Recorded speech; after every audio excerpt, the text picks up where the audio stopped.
écologiques et des objectifs spécifiques du prochain programme Basa Plus, puisqu'il est localisé sur...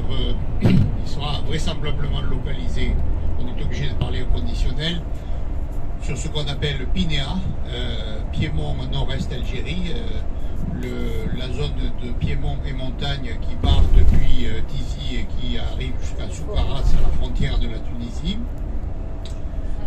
spécifiquement dédié à la zone, aux zones difficiles situées en Piémont et en montagne, et autour du concept d'économie familiale, d'économie voilà, basée sur un panier de produits dont l'olivier reste au cœur, pour 40-50% du revenu, mais autour il y a ce qu'on appelle le cortège de l'olivier, c'est-à-dire d'autres arbres, d'autres productions arboricoles, des petits élevages, du miel, des huiles essentielles et l'oléotourisme.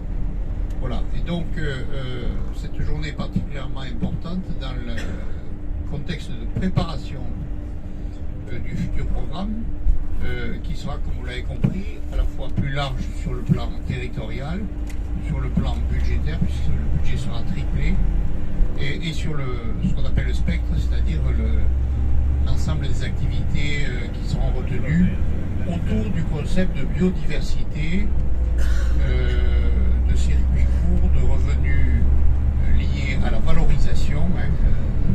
Certains même parmi les aspirateurs du futur programme parlent de produits de luxe, c'est-à-dire des produits qui permettront, alors il y aura toute une gamme bien sûr, il faut conserver une gamme, mais il faudrait que certains produits comme ceux que nous allons voir aujourd'hui puissent émerger à cette occasion.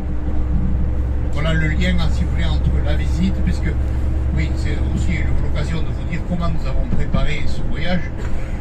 Nous l'avons préparé avec Tahar, Yamina, les collègues et Doua activement sur la base non seulement des axes principaux de l'actuel programme, mais aussi en passant à la préparation du futur programme. Je vous remercie.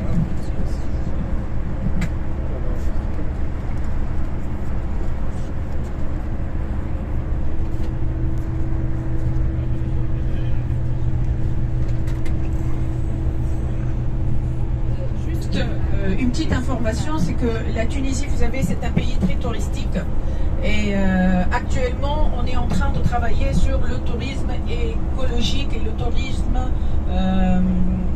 des fermes et la visite des fermes, mais on est en train de vraiment forcer pour que le tourisme olicole qui représente énormément pour l'Espagne, par exemple pour le sud de l'Espagne, ils travaillent énormément sur le tourisme olicole. En Tunisie, on est vraiment en train de s'intéresser à développer ce tourisme et de s'éloigner un peu ou de changer un peu par rapport au tourisme balnéaire et uniquement. Et là, c'est un des exemples. On est en train de travailler sur la route de l'olivier. Donc, on va essayer de ne pas juste avoir un ou deux, mais on va aller du nord au sud jusqu'à Djerba. Et nous sommes en train de repérer les fermes qui peuvent répondre en cours de préparation des cahiers de charges aussi, pour que ces fermes puissent être intégrées. Et ça va être, Inch'Allah, un circuit officiel de lieu-tourisme. Et surtout, Sfax. Oui, non, il y aura Sfax, Djerba, Guébes, Gasserine, Sidi Bouzid, Kérouan, beaucoup de villes. Je vous montre après le projet parce qu'il est en cours. Sur toute la carte de la Tunisie où il y a de l'olivier, vous savez, ça existe partout les oliviers. On va parler des particularités. Le Ousleti, on a parlé hier beaucoup du Ousleti. Ousleti, c'est une variété extraordinaire. Elle est aussi riche en polyphénol. Le projet est en cours de l'AOC, Ousleti, de Jbel Ouslet. Et là, nous en Tunisie, chaque variété, il y a aussi, on travaille sur le Chemleli de Djerba. Parce que c'est particulier, mais parce que Djerba aussi, c'est déjà un nom connu et ça peut renforcer l'image de l'huile d'olive et du tourisme tunisien. Voilà, merci. C'est-à-dire, on est allé du grand concept écotourisme vers l'agrotourisme. Maintenant, c'est l'oliotourisme. Et on va entrer peut-être même dans l'oliotourisme variétal, c'est-à-dire.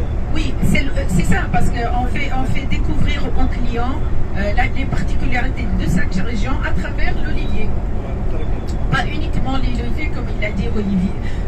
Olivier, il a dit qu'on va travailler sur les produits de luxe. Vous allez voir, les produits de luxe ici. Il y a le miel, il y a le fromage, on parlera. Il y a l'agneau, la viande de l'agneau bio. Il y a, donc c'est un peu, c'est-à-dire tous les produits de la zone nord-ouest qui est très riche. Les produits de terroir, la cuisine du comptoir. Vous allez manger un plat de Béja, très très délicieux, et les fromages de brebis de Béja. Voilà. Merci. شو الشغل مغرب ثاني كده كل يوم مرتكب ما درنا في